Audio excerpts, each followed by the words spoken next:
बिस्मिल्लाहिर्रहमानिर्रहीम। जमहूरियत एक तर्ज़ हुकूमत है कि जिसमें बंदों को गिना करते हैं, तोला नहीं करते।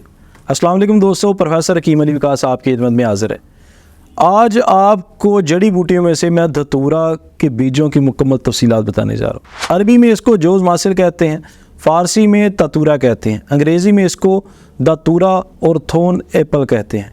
ये एक खारदार पौधा है जिसके पत्ते बैंगन के पत्तों के मुशाबे होते हैं। फूल रंग के लिहाज से दो तरह के होते हैं, एक किस्म सफ़ेद है जबकि दूसरी किस्म स्याह होती है।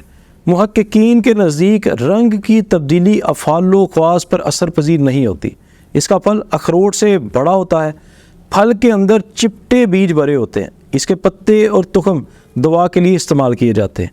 इसका मिजाज सर्द और खुश्क चौथे दर्जे में है। इसका मुस्ले रोगने ज़र्द है। इसकी मिकदार खुराक आधी रत्ती तक है। धतूरा हर जगह सड़कों के किनारों और गाँव के आस पास पाया जाता है। अब आपको इसके इस्तेमाल तफसील के साथ बताऊँगा। धतूरे को रोगन में मुख्तलिफ़ तरीक़ों से शामिल करके वजह और मुफासल, नुकरस और दर्द पहलू वगैरह में मालिश करते हैं।